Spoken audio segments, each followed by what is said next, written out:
رسوله الكريم أما بعد فأعوذ بالله من الشيطان الرجيم بسم الله الرحمن الرحيم فبما رحمة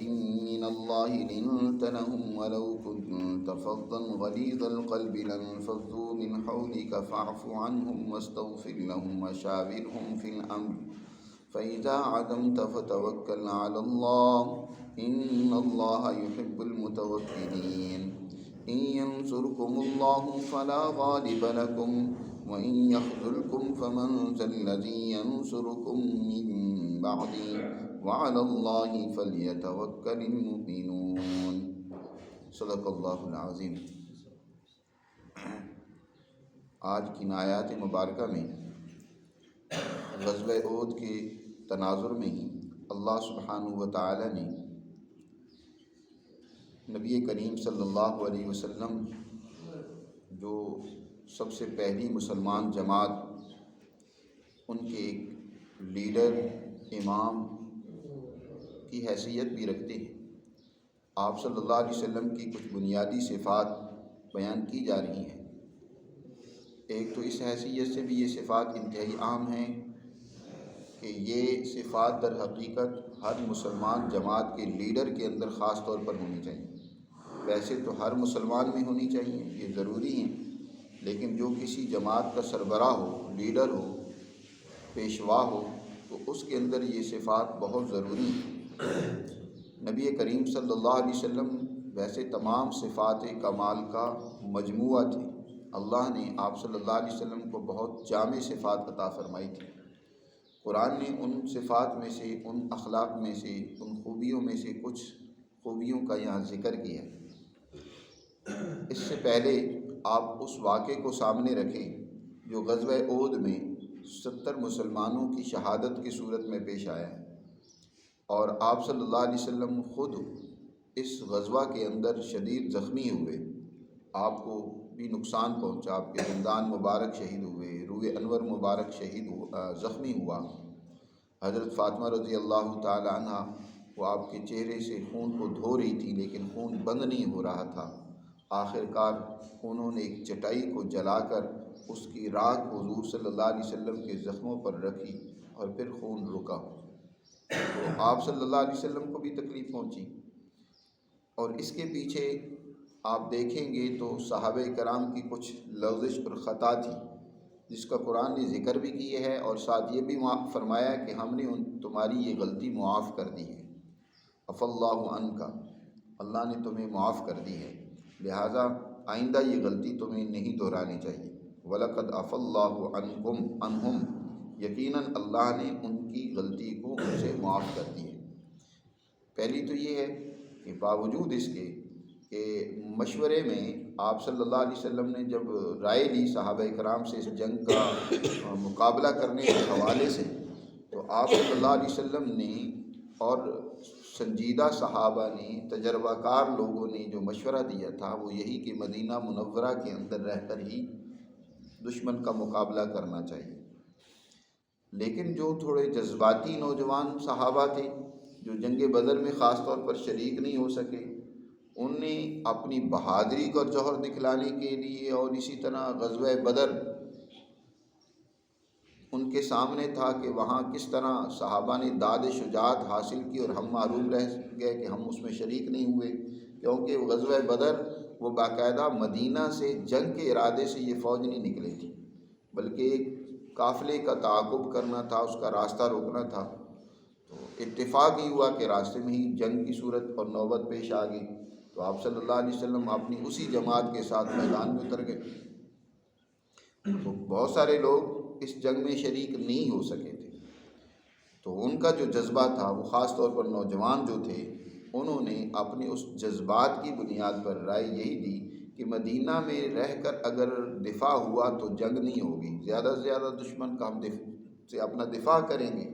وہ کوئی تیر بازی کرے گا، کوئی تھوڑی بہت حملہ کرے گا، لیکن آخر کار ناکام ہو کر واپس لوٹ جائے گا۔ تو جس طرح ایک بہادر کو میدان میں داد شجاعت حاصل کرنی چاہیے، اس کا موقع نہیں ہوگا۔ چنانچہ کثرت ایسے ہی نوجوانوں کی تھی، اور ان کی کثرت رائے کی بنیاد پر حضور نے ان کی رائے کو قبول کر لیا، اور غزوہ احد کے اندر آپ نے میدان میں اتر کر دشمن کا مقابلہ کرنے کی ٹھان لی۔ پھر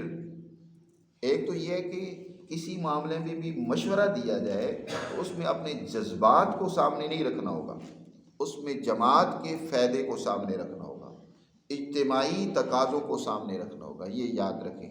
یہ یہاں بھی ان سے ایک طرح کی غلطی تھی۔ اصول کے تحت حضور نے تو فیصلہ فرما دیا، درست فیصلہ کیا کہ اکثر کی رائے یہ ہے۔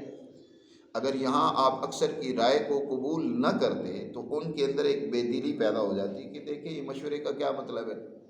کہ جب مشورہ کیا ہے تو ہماری رائے کو سنا ہی نہیں جا رہا، ہماری رائے پر عمل ہی نہیں ہونا، تو پھر مشورہ دینے کی کیا ضرورت ہے۔ تو یہ ایک دوسری خرابی پیدا ہو سکتی تھی، تو اس لیے حضور صلی اللہ علیہ وسلم نے اکثر کی رائے کو قبول کر لیا اور اسی کے مطابق فیصلہ فرمایا۔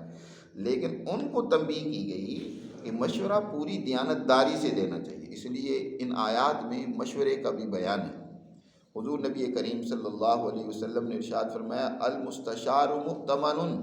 جس سے مشورہ مانگا جاتا ہے نا وہ امین ہوتا ہے، وہ اس مشورے میں پوری دیانتداری سے، امانت سے، اس کے ہر پہلو کو دیکھتے ہوئے اپنی رائے کا اظہار کرے۔ محض کسی بات سے مغلوب ہو جانا، کسی جذبے سے متاثر ہو جانا، وقتی اپنے فائدے کو سامنے رکھنا، اس کی بنیاد پر مشورہ نہیں ہونا چاہیے، رائے اس کی بنیاد پر نہیں دینی چاہیے۔ آج ہمارے ہاں بھی افسوس یہ ہے کہ مشورے کے نام پر جو ہے ووٹنگ ہوتی ہے کہ عوام کو بھی حکومت کے معاملات میں کیا ہے داخل کیا جائے، شامل کیا جائے، ان سے رائے لینی چاہیے۔ اب رائے کا طریقہ یہ ہے کہ ہر ایک کو ووٹ دینے کی، جو ووٹ دینے کے اہل ہوتا ہے، بالغ ہوتا ہے تو اس کا ووٹ لیا جاتا ہے۔ لیکن افسوس یہ ہے کہ عوام کے فیصلے پر اولاً تو عمل ہوتا ہی کوئی نہیں ہے، اور پھر دوسری بات یہ ہے کہ عوام کے اندر خود رائے دیانتداری سے، ووٹ دیانتداری سے دینے کا جذبہ ہے ہی کوئی نہیں ہے۔ یا تو کسی علاقے کے چودھری سے کوئی متاثر ہوتا ہے، جو عام طور پر آپ کی دیہی آبادی زیادہ ہے۔ آپ دیہاتوں کے حالات دیکھ لیں کہ وہاں کا جو ایم این اے، ایم پی اے، وہاں کا چودھری جس جماعت سے وابستہ ہے، لوگ مجبور ہوتے ہیں اس کے پیچھے اسی کو ووٹ دیں، چاہے ذاتی طور پر وہ اس کو کتنا ناپسند کرتے ہوں، ذاتی طور پر وہ کتنا کرپٹ ہو، برا ہو، نااہل ہو، لیکن ان کی مجبوری ہوتی ہے کہ ان کو ووٹ دینا ہے، کیونکہ ان کے چودھری صاحب وہ ناراض ہو جائیں گے تو ان کے لیے وہاں گاؤں میں رہنا مشکل ہو جائے گا۔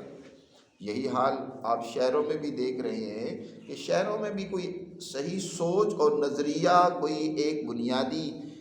فکر نہیں ہے، بس ایک بھیڑ چال ہے کہ کچھ لوگ کسی سے متاثر ہو گئے، اس کی باتوں سے متاثر ہو گئے تو اس کے پیچھے چل پڑے۔ ملک کے اجتماعی مفاد کو دیکھ کر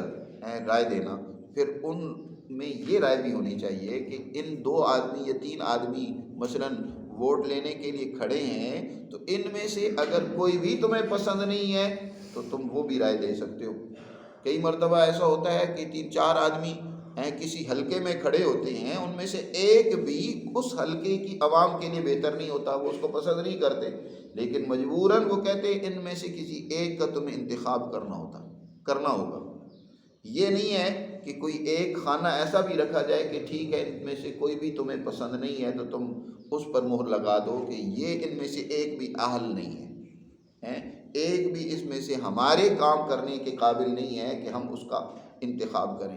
اگر ایسا خانہ رکھا جائے تو شاید کسی کو بھی ووٹ نہ پڑے، لیکن ان بدماشوں نے وہ خانہ ہی نہیں رکھا۔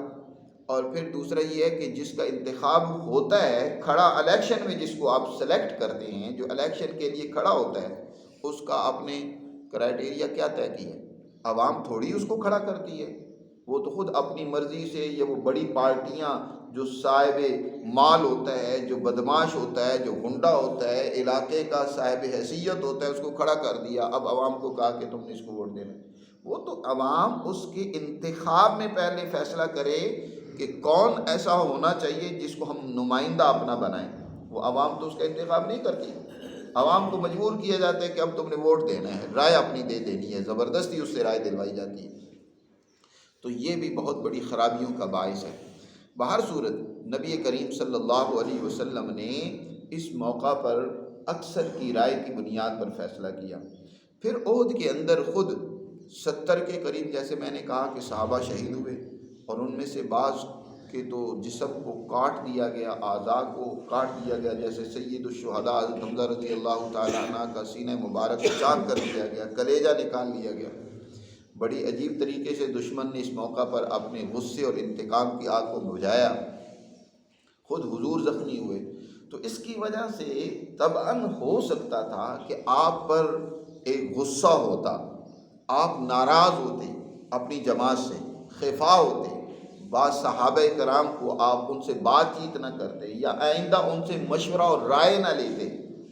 اللہ تعالیٰ نے حضور صلی اللہ علیہ وسلم کا جو اصل مقام، منصب، وصف ہونا چاہیے وہ قرآن نے یہاں بیان کیا ہے، اور فرمایا فَبِمَا رَحْمَةٍ مِّنَ اللَّهِ لِنْتَ لَهُمْ۔ یہ اللہ کی بڑی مہربانی ہے، اس کا بڑا فضل ہے کہ لِنْتَ لَهُمْ، کہ آپ ان کے لیے انتہائی کیا ہے، نرم دل۔ لِنْتَ لَهُمْ، آپ کے اندر نرمی ہے، سختی نہیں ہے، آپ کے اندر بڑی شفقت ہے۔ قرآن میں دوسری جگہ پر حضور صلی اللہ علیہ وسلم کی اسی وصف کو بیان فرمایا، قد جاءکم من اللہ نور و کتاب مبین، اللہ تعالیٰ کے طرف سے تمہارے پاس نور اور ایک کتاب مبین آئی ہے، اور ایک اللہ کا عظیم رسول آیا ہے کہ جس کے اندر تمہارے بارے میں انتہائی شفقت موجود ہے۔ یہ رسول اللہ نے تمہاری طرف بھیجے ہیں، فرمایا عزیز علیہ ما عنتم، تمہیں کوئی تکلیف پہنچے ان کو بڑی گراں گزرتی ہے، بڑی ان کو تکلیف ہوتی ہے کہ اگر جماعت کے کسی فرد کو، حضور صلی اللہ علیہ وسلم نے فرمایا کہ مومن میں سے کسی بھی مومن کو جب کوئی تکلیف پہنچتی ہے تو حضور صلی اللہ علیہ وسلم کو بھی اس کی تکلیف ہوتی ہے۔ آپ کسی کی تکلیف کو گوارا نہیں کرتے، کسی کو مشقت میں ڈالنا آپ برداشت نہیں کرتے۔ یہی ایک مومن کا وصف ہونا چاہیے کہ وہ مومن کے لیے اس کے دل میں انتہائی رحمت، شفقت اور انتہائی جو ہے ہمدردی ہونی چاہیے، اور خاص طور پر جو جماعت کا لیڈر ہو، امام ہو، سیاسی لیڈر ہو، مذہبی لیڈر ہو، ان کے اندر جو ہے نا یہ صفات تو لازمی طور پر ہونی چاہیے تاکہ لوگ ان کے ارد گرد ان کے جمع رہیں۔ ظاہر ہے جتنا کوئی نرم دل ہوتا ہے، جتنا کوئی دوسروں کا ہمدرد ہوتا ہے، اتنی عوام اس کے ارد گرد اس سے جڑتی ہے، اور جتنا کوئی سخت ہوگا، آگے قرآن نے خود فرمایا فَبِمَا رَحْمَةٍ مِّنَ اللَّهِ لِنْتَ لَهُمْ، اللہ کی بڑی مہربانی ہے کہ آپ نرم دل ہیں ان کے لیے، لِنْتَ لَهُمْ وَلَوْ كُنْتَ فَظًّا، اور اگر آپ فظ ہوتے، سخت مزاج ہوتے ہیں، آپ کے اندر ہر وقت غصہ بھرا رہتا، دوسروں پر ہر وقت ڈانٹ ڈپٹ کرتے رہتے، برا بھلا کہتے، غلیظ القلب، اور سخت دل ہوتے، آپ کے دل کے اندر بھی جو ہے سختی موجود ہوتی، کسی کو برداشت ہی نہ کرتے، تو کیا ہوتا لَنفَضُّوا مِنْ حَوْلِكَ، یہ جو پروانوں کی طرح آپ پر جانثار ہو رہے ہیں صحابہ اکرام، یہ آپ کے ارد گرد نہ ٹھہرتے بلکہ آپ سے الگ ہو جاتے، بھاگ جاتے۔ لیڈر کی شان وہ ہونی چاہیے جو قرآن نے کہا کہ لِنْتَ لَهُمْ، نرم مزاج ہو، وہ دوسروں کے لیے انتہائی شفقت، مہربانی اپنے پہلو میں لیے ہوئے ہو، سخت مزاجی نہ ہو، تاکہ لوگ اس کے ارد گرد جمع رہیں۔ قرآن نے کہا بفرض محال اگر آپ ایسے ہوتے کہ فظًّا غلیظ القلب لَنفَضُّوا مِنْ حَوْلِكَ فَاعْفُ عَنْهُمْ، ان سے غلطی ہوئی ہے، آپ ان سے درگزر سے کام لیں۔ بدر میں بھی ان سے غلطی ہوئی، اس کی وجہ سے صحابہ کو نقصان اٹھانا پڑا، خاص طور پر وہ 50 افراد کا دستہ جن کو حضور نے ایک درے میں مقرر کیا، ان میں سے اکثر سے غلطی ہوئی کہ انہوں نے درہ حضور کے حکم کی خلاف ورزی کرتے ہوئے چھوڑ دیا۔ فرمایا کوئی نہیں، غلطیاں ہوتی ہیں انسانوں سے، لیکن ان غلطیوں کی بنیاد پر ان سے تعلق منقطع کر لینا یا ان کی اہمیت کو نظر انداز کر دینا، ان پر ناراض ہونا نہیں۔ فاعف عنہم، اللہ نے تو ان کو معاف کر ہی دیا ہے، آپ بھی ان کو معاف کر دیں۔ فاعف عنہم، اے پیغمبر آپ بھی ان سے درگزر فرمائیں۔ فاعف عنہم واستغفر لہم، اور صرف معافی نہ کریں بلکہ اللہ سے بھی ان کے لیے معافی مانگیں۔ واستغفر لہم، دل میں اتنی محبت اور ان کی شفقت ہونی چاہیے کہ ان سے غلطی ہوئی ہے، اللہ سے بھی معافی مانگے کہ اللہ ان کو معاف کر دے۔ واستغفر لہم، اور مزید فرمایا وشاورہم فی الامر، اور ان سے اہم امور کے اندر مشورہ بھی دیں۔ اب اس وجہ سے کہ ان نوجوان صحابہ نے مشورہ دیا جس کی وجہ سے ہمیں یہ نقصان اٹھانا پڑا، جذباتی پن سے مشورہ دیا، یا انہوں نے میدان کے اندر ڈسپلن کو توڑا، نظم و ضبط کو ترک کیا، اپنے پیغمبر کی مخالفت کی، اس وجہ سے جو ہے اب ان سے کبھی آپ مشورہ ہی نہ لیں؟ نہیں، وشاورہم فی الامر، قرآن میں یہاں امر کا لفظ عربی کے اندر حکم کے لیے آتا ہے، باوجود اس کے کہ نبی کریم صلی اللہ علیہ وسلم اللہ کے نبی ہیں، پیغمبر ہیں، اللہ کی طرف سے وحی نازل ہوتی ہے آپ پر، لیکن حکم دیا جا رہا ہے حضور کو بھی کہ وشاورہم فی الامر، کہ آپ ان سے اہم امور کے اندر مشورہ لیں۔ علامہ ابو بکر جساس رحمۃ اللہ علیہ نے احکام القرآن کے اندر لکھا ہے اس آیت کے پس منظر میں کہ نبی کریم صلی اللہ علیہ وسلم پر بھی واجب اور لازم تھا کہ اہم امور کے اندر وہ مشورہ کریں، اہل الرائے سے مشورہ، کہ اہل جو لوگ ہوتے تھے ان سے مشورہ کریں، ان سے رائے لیں۔ چنانچہ نبی کریم صلی اللہ علیہ وسلم کی ساری زندگی بھی اس کی شاہد ہے، باوجود اس کے کہ اللہ کی طرف سے وہی آتی ہے، نبی اللہ کی طرف سے اس کو رہنمائی ملتی ہے، لیکن پھر بھی وہ اہل رائے سے مشورہ لینے کے پابند تھے، آپ ان سے مشورہ کرتے تھے، اہم امور میں اس کے مطابق عمل کرتے تھے۔ مثلا غزوہ بدر میں آپ صلی اللہ علیہ وسلم نے جنگ کرنے کا ارادہ کیا، دشمن میدان میں اتر آیا، مقابلے میں آ گیا، تو آپ نے مشورہ کیا، مہاجرین سے مشورہ لیا، انصار سے مشورہ لیا کہ تمہاری کیا رائے ہے، کیا ہم ان کے مقابلے میں جائیں یا واپس مدینہ چلے جائیں؟ تو انصار صحابہ نے رائے یہ دی کہ اللہ کے رسول، ہم ان لوگوں میں سے نہیں ہیں جیسے موسیٰ علیہ السلام کے اصحاب نے انہیں کہا تھا کہ اذهب انت وربک فقاتلا، آپ اور آپ کا خدا جا کر لڑائی کر لیں، ہم یہاں بیٹھے ہوئے۔ آپ میدان میں اتریں، دشمن کے مقابلے کے لیے تیاری کریں، جب دشمن سر پر آ گئے تو اب بزدلی دکھانے کی کیا ضرورت ہے؟ آپ کا جہاں پسینہ بہے گا ہم خون بہائیں گے، ہم جہاں بھی آپ کہیں گے وہاں میدان میں اتریں گے۔ تو صحابہ کرام کی سب کی رائے یہ تھی کہ ہمیں دشمن کے مقابلے میں اترنا پڑے گا، آپ نے مشورہ کیا، یہ نہیں ہے کہ آپ فیصلہ کر دیں کہ چلیں میدان میں دشمن کے مقابلے میں۔ اسی طرح غزوہ احد میں آپ نے مشورہ کیا کہ ہمیں کس طریقے سے دشمن کا مقابلہ کرنا چاہیے۔ اکثر کی رائے یہ ہوئی، نوجوان صحابہ کی رائے یہ ہوئی، جس کا میں نے ابھی ذکر بھی کیا کہ میدان میں اترنا ہے، تو آپ صلی اللہ علیہ وسلم نے باوجود اس کے کہ آپ کی اپنی ذاتی رائے مدینہ میں رہ کر ہی دفاع کی تھی، لیکن آپ نے اپنی رائے چھوڑ دی اور ان صحابہ کی رائے کو ترجیح دی کیونکہ اکثریت ان کی تھی۔ اسی طرح غزوہ احزاب میں آپ صلی اللہ علیہ وسلم نے انصار صحابہ کی مشکل کو دیکھا تو آپ صلی اللہ علیہ وسلم نے فرمایا تمہاری کیا رائے ہے کہ ہم ان دشمنوں سے جو ایک متحدہ محاذ ہم پر حملہ آور ہوا ہے، ہم ان سے مدینہ کی 1/3 کھجوریں دے کر مساہلت نہ کر لیں، صلح کر لیں؟ لیکن جب انصار صحابہ نے اس رائے کے خلاف مشورہ دیا، انہوں نے کہا کہ ہم تو ایک کھجور بھی دینے کے لیے تیار نہیں، ہم تو ان کا بھرپور مقابلہ کریں گے، تو آپ صلی اللہ علیہ وسلم نے ان کی رائے کو پسند کیا اور آپ صلی اللہ علیہ وسلم نے ان سے مساہلت کرنے کو ترک کر دیا اور ان کا مقابلہ کیا۔ اسی طرح آپ صلی اللہ علیہ وسلم نے صلح حدیبیہ کے موقع پر آپ نے مشورہ کیا اور پوچھا کہ تمہاری کیا رائے ہے؟ میرا دل تو کرتا ہے کہ ہم ان کفار جنہوں نے ہمارے سفیر حضرت عثمان غنی رضی اللہ تعالیٰ عنہ کو شہید کر دیا ہے، کیونکہ افواہ ایسی پھیل گئی تھی، تو ہم ان کے گھروں کی اینٹ سے اینٹ بجا دیں، ان پر حملہ آور ہو۔ لیکن حضرت ابوبکر اور دوسرے صحابہ کی رائے ہوئی کہ اللہ کے رسول، ہم عمرے کے لیے آئے ہیں، ہم لڑائی کے لیے نہیں آئے، جنگ کے لیے نہیں آئے، اس لیے ہمیں یہاں مساہلت سے کام لینا چاہیے۔ آپ نے ان کی رائے کو ترجیح دی، آپ نے وہاں صلح کی، اور آپ صلی اللہ علیہ وسلم کی یعنی جس موقع پہ بھی آپ دیکھیں گے حضور صلی اللہ علیہ وسلم مشورہ کرتے ہیں، اس کے مطابق فیصلہ کرتے ہیں۔ اگر کہیں جماعت کی رائے دوسری ہے تو آپ اسی کو ترجیح دیتے ہیں۔ حضرت امی عائشہ صدیقہ رضی اللہ تعالیٰ عنہ پر تہمت لگی، الزام لگایا گیا، حضور صلی اللہ علیہ وسلم باوجود اس کے کہ جانتے ہیں کہ حضرت عائشہ پاک دامن اور عفیفہ عورت ہے، اور حضور فرماتے ہیں کہ جس کی نسبت یہ منافق لوگ تہمت اور الزام لگاتے ہیں کہ ان کے ساتھ الیاذ باللہ حضرت عائشہ نے غلطی کی ہے، میں تو اس آدمی کے بارے میں بھی جانتا ہوں کہ وہ نیک اور بھلا آدمی ہے، اس کے اندر کسی قسم کی کوئی خرابی نہیں ہے، لیکن یہ لوگ الزام لگائے جا رہے ہیں، میرے حرم پر بھی انہوں نے انگلیاں اٹھا دی ہیں، اس کو بھی انہوں نے بدنوا کرنے کی کوشش کی ہے، تو اب مجھے مشورہ دو میں کیا کروں؟ تو حضرت عمر فاروق رضی اللہ تعالیٰ عنہ نے حضور صلی اللہ علیہ وسلم کو مشورہ دیا اور پوچھا، اے اللہ کے رسول آپ بتائیں آپ کا نکاح حضرت عائشہ سے کس کے کہنے پر ہوا تھا؟ کیا اللہ کی مرضی اور حکم سے ہوا ہے یا آپ نے اپنی مرضی اور خواہش سے کیا ہے؟ کہا اللہ کے حکم سے ہوا ہے۔ فرمایا کیا اللہ پھر نہیں جانتا آپ کے گھر کو؟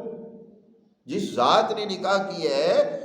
جو آپ کو پاکیزگی اور طہارت اور بلندیوں کے مقام پر پہنچائے ہوئے، یہ کیسے ہو سکتا ہے کہ وہ آپ کے لیے ایک ایسی عورت کا انتخاب کرے جس کے اندر طہارت اور پاکیزگی نہ ہو؟ تو حضور صلی اللہ علیہ وسلم ہر موقع پر کیا کرتے ہیں؟ مشورہ کرتے ہیں، صحابہ کرام سے رائے لیتے ہیں۔ یاد رکھو یہ اہم امور سے مراد سیاسی امور ہے، ملکی امور ہیں، اجتماعی امور ہیں، ان کے اندر تو مشورہ ضروری ہے کہ ہر فرد اپنی، یہاں تو جمہوریت نام کی ہے، وگرنہ حقیقت میں آج کل ہماری تمام جماعتوں میں، پارٹیوں میں، ملک میں بھی ڈکٹیٹرشپ ہے نام کی جمہوریت۔ اب دیکھو عوام کیا سوچ رہی ہے اس وقت، کیا چاہتی ہے، ان حکمرانوں سے کتنی مطمئن ہے، لیکن پھر بھی حکمران آپ کے اوپر مسلط ہیں، وہ نہیں چھوڑ رہے، نہ آپ ان کو ہٹا سکتے ہیں۔ تو یہ ڈکٹیٹرشپ ہے نا۔ عوام اگر نہیں چاہتی کسی کو تو پھر عوام کی رائے کی اہمیت ہونی چاہیے، اہل الرائے کی رائے کی اہمیت ہونی چاہیے۔ نام جمہوریتوں کا ہے لیکن یہاں جمہور کی کوئی رائے کا احترام نہیں ہوتا۔ 60 سے 65% لوگ تو رائے دیتے ہی نہیں ہیں، ووٹ دیتے ہی نہیں ہیں، وہ تو ان سب کو ریجیکٹ کیے ہوئے ہیں، اس نظام کو رد کیے ہوئے ہیں کہ یہ ہمارے مسائل کا حل نہیں ہے۔ اکثر تو اس کے خلاف رائے دیتے ہیں گویا کہ، اور پھر جو بیچارے ووٹ دیتے ہیں تو کس طریقے سے ان سے ووٹ لیا جاتا ہے وہ بھی سب جانتے ہیں، اور یہ بدمعاش کہتے ہیں بس ہم تو عوام کے نمائندے، ہر ایک کہہ رہا ہوتا ہے ہم عوام کے نمائندے۔ بھائی دیکھو کتنی پارٹیاں الیکشن لڑتی ہیں، ان میں سے سب میں وہ 40% اگر ووٹ آپ تقسیم کریں تو جو منتخب ہوا اس نے کتنے سارے ووٹ لیا؟ اکثر عوام کے مقابلے میں، رائے کے مقابلے میں تو اس کو کوئی ووٹ نہیں پڑے، پھر بھی وہ کہتے ہیں جی میں تو عوام کا نمائندہ ہوں، عوام نے میرا انتخاب کیا۔ تو یہ تو ایک پراپوگنڈا ہے جمہوریت کا، مشورے کے نام پر یا رائے کے نام پر، ووٹ اور الیکشن کے نام پر، یہ تو محض عوام کو گمراہ کرنے کے لیے، کیونکہ عوام یہ تو چاہتی ہے کہ ہم سے مشورہ لیا جائے، ہماری مرضی ہم سے پوچھی جائے، ہماری رائے کے مطابق فیصلہ ہو، لیکن حقیقی معنوں میں یاد رکھو یہاں آپ کے ملک میں بلکہ دنیا میں بھی جمہوریتوں کا حقیقی اس وقت کوئی انتظام نہیں، لیکن اسلام ہمیشہ صحیح جمہوری اقدار پر قائم رہا ہے۔ قرآن نے سب سے پہلے مسلمان جناب رسول اللہ صلی اللہ علیہ وسلم جو اس امت کے رہنما، جو پیغمبر، جو امت کے لیڈر ہیں، ان کو حکم دے رہے ہیں اللہ تعالیٰ کہ وَشَاوِرْهُمْ فِي الْأَمْرِ، کہ ان سے اہم امور میں آپ مشورہ لیا کریں، اور اس کے مطابق جب ایک بات طے ہو جائے، وَشَاوِرْهُمْ فِي الْأَمْرِ فَإِذَا عَزَمْتَ، جب مشورہ کرنے کے بعد ایک بات طے ہو گئی، اب لیڈر کے لیے، رہنما کے لیے ضروری ہے کہ اس بات پر ڈٹ جانا چاہیے۔ اس کو عزم سے قرآن نے تعبیر کیا، فَإِذَا عَزَمْتَ، جب آپ نے عزم کر لیا تو فَتَوَكَّلْ عَلَى اللَّهِ، پھر اللہ پر اب اعتماد اور بھروسہ کریں۔ اب کسی قسم کے ڈرنے یا اس کے اندر بے اعتمادی پیدا ہو جائے، دوسری جیسے کہ نبی پاک صلی اللہ علیہ وسلم نے اکثریت کی رائے سے غزوہ احد کے موقع پر فیصلہ کر دیا کہ ٹھیک ہے ہم میدان میں دشمن کا مقابلہ کریں گے۔ آپ صلی اللہ علیہ وسلم خود ہتھیار لگانے گھر تشریف لے گئے۔ بعد میں کچھ دوسرے صحابہ نے جو سنجیدہ اور عمر رسیدہ صحابہ تھے، انہوں نے ان نوجوانوں کو کہا کہ دیکھو حضور کی رائے یہی مدینہ میں رہ کر مقابلہ کرنے کی تھی، لیکن حضور نے تمہاری وجہ سے اپنی رائے بدل دی ہے، تو کہیں ایسا نہ ہو کہ ہمیں نقصان اٹھانا پڑے۔ ابھی حضور باہر تشریف لاتے ہیں تو تم اپنی رائے بدل دو اور حضور سے کہو کہ نہیں ہم بھی مدینہ میں ہی رہ کر مقابلہ کرنے کے لیے تیار ہیں۔ چنانچہ ان صحابہ نے حضور سے کہا بھی، لیکن حضور نے ارشاد فرمایا نہیں، نبی جب عزم کر لیتا ہے، جب وہ ہتھیار لگا لیتا ہے تو پھر جب تک وہ جنگ نہ لڑ لے، وہ عمل اور کام پورا نہ کر لے، وہ اس سے باز نہیں آتا۔ تو اسی کو قرآن نے کہا فَإِذَا عَزَمْتَ، جب آپ نے عزم کر لیا پھر فَتَوَكَّلْ عَلَى اللَّهِ، کیا نتیجہ نکلے گا؟ اللہ پر پھر تمہارا اعتماد اور بھروسہ ہونا چاہیے۔ پھر یہ کسی قسم کا تمہیں ڈر ہو کہ پتہ نہیں یار ہم نے یہ فیصلہ کر لیا اب کیا ہوگا، جب تک کسی انسان کے اندر کام کرنے کے حوالے سے اپنے اندر خود اعتمادی نہ ہو، وہ کام کبھی بھی اچھے انداز سے سر انجام نہیں پاتا۔ اور سب سے بڑی چیز یہی توکل کا معنی ہوتا ہے اپنے اندر خود اعتمادی پیدا کرنا۔ اب جو بھی تم نے فیصلہ کر لیا ہے، تمہارے اندر اتنا اعتماد اور بھروسہ ہونا چاہیے کہ اس کام کے نتائج یقیناً بہتر نکلیں گے، کیونکہ میرا پیچھے سپورٹ کرنے والا وہ اللہ ہے، اللہ کی ذات میرے پیچھے موجود ہے، اسی کے حکم پر میں عمل کر رہا ہوں، چاہے اس میں غلطی بھی ہو لیکن میرا بھروسہ اللہ پر ہے، تو لہٰذا اللہ میری ضرور مدد اور نصرت کرے گا اور اس میں کامیابی دے گا۔ تو یہ جتنی خود اعتمادی ہوگی، جتنا اللہ پر اعتماد ہوگا ہے کوئی یہ، اور اب درمیان میں کوئی اور بات ایسی آ گئی، یار بات تو اس کی بھی ٹھیک ہے، کوئی اور کچھ بات کہتا ہے، جیسے کہ منافقوں نے اس موقع پہ بہت زیادہ بعد میں پروپیگنڈے کیے، بلکہ 300 کے قریب منافق راستے سے ہی واپس لوٹ آئے اور انہوں نے کہا کہ جی دیکھو یہ تو جنگ کیا ہے، یہ تو اپنے آپ کو موت کے منہ میں دھکیلنا ہے، وہ اتنے ہزار آدمی بڑی پوری تیاری کے ساتھ آئے ہیں، 3000 آدمی ہیں، وہ پوری تیاری کے ساتھ آئے اور ہماری تو کوئی تعداد بھی نہیں ہے، کوئی ہماری تیاری بھی نہیں ہے، اس طرح کے انہوں نے پروپیگنڈے بھی کیے، لیکن حضور صلی اللہ علیہ وسلم اور حضور کی وہ سچی جماعت میدان میں ڈٹی رہی، انہوں نے کوئی بھی ان کے عمل کے اندر کسی قسم کا تزلزل پیدا نہیں ہوا، کمزوری نہیں آئی، اسی کو قرآن نے کہا فَإِذَا عَزَمْتَ فَتَوَكَّلْ عَلَى اللَّهِ وَعَلَى اللَّهِ فَلْيَتَوَكَّلِ الْمُتَوَكِّلُونَ، فرمایا ان اللہ یحب المتوکلین، بے شک اللہ تعالیٰ ایسے توکل کرنے والوں کو پسند کرتا ہے۔ ان ینصرکم اللہ فلا غالب لکم، اب اللہ تمہاری مدد کرے گا، کیونکہ اگر تمہاری اللہ مدد کرے گے تو تم پر پھر کوئی غالب نہیں آ سکتا۔ وَإِن يَخْذُلْكُمْ، اور اگر اللہ تمہیں رسوا کرے تو فَمَنْ ذَا الَّذِي يَنصُرُكُم مِّن بَعْدِهِ، تو پھر کون ہے اللہ کی نصرت کے بعد تمہاری مدد کرنے والا؟ اللہ ہی جس کو رسوا کرنا چاہے۔ وَعَلَى اللَّهِ فَلْيَتَوَكَّلِ الْمُؤْمِنُونَ، ایمان والوں کو تو اللہ پر ہی اعتماد کرنا چاہیے، اسی پر بھروسہ کرنا چاہیے۔ جب اللہ کے بتائے ہوئے احکامات اور قوانین کے مطابق تم نے فیصلہ کر لیا ہے تو اب تمہارا بھروسہ اللہ پر ہونا چاہیے۔ توکل کا مطلب بھی بعض لوگ بڑے عجیب و غریب سمجھتے ہیں۔ توکل کا مطلب یہ نہیں ہوتا کہ کام کرنے کا کوئی عزم نہ ہو، اس کے جو تقاضے ہیں وہ پورے نہ کیے جائیں، میدان میں نہ اترا جائے، کام کرنا ہے اس کے حوالے سے سستی کا شکار ہو کے جی ہم تو اللہ پر بھروسہ کرتے ہیں، چلو جو ہونا ہوا ہو جائے گا، یہ توکل کا مطلب نہیں ہوتا۔ توکل ہوتا ہے کام کرنے کے اندر پرعزم ہونا، اس میں کام کے اندر کسی قسم کا ڈھل مل یقین نہیں ہونا چاہیے کہ پتہ نہیں میں کام کروں گا تو کیا ہوگا، کیا نقصان ہوگا، کیا نتیجہ نکلے گا۔ توکل کا مطلب ہے کہ اللہ پر اعتماد کرتے ہوئے اس کام کو پورے یقین کے ساتھ، عزم کے ساتھ کر گزرو، یہ ہے توکل۔ توکل کا مطلب یہ نہیں ہے کہ کام چھوڑ کر بیٹھ جاؤ، جو اس کام کے تقاضے ہیں وہ پورے کرو، پھر تمہیں کوئی کسی طرف سے کوئی ڈراتا ہے، کوئی تمہیں اس کام سے روکنے کی کوشش کرتا ہے تو مت رکو، اللہ پر اعتماد اور بھروسہ کر کے پورے عزم کے ساتھ اس کام کو کر گزرو تو اللہ کی نصرت اور تائید تمہارے شامل حال ہوگی۔ آج اسی چیز کی بہت کمی اور فقدان ہے مسلمان جماعت کے اندر کہ کام کرنے کے حوالے سے وہ پورا یقین نہیں ہوتا، اعتماد نہیں ہوتا، اللہ پر بھروسہ نہیں ہوتا، اپنی اللہ نے جو نصرت کا وعدہ کیا ہے اس پر اعتماد اور بھروسہ نہیں ہوتا، کام کرنے کے حوالے سے ہی سستی کا شکار ہو جاتا ہے انسان۔ اللہ ہمیں سمجھ نصیب فرمائے اور اپنے احکامات پر عمل کی توفیق دے۔ لا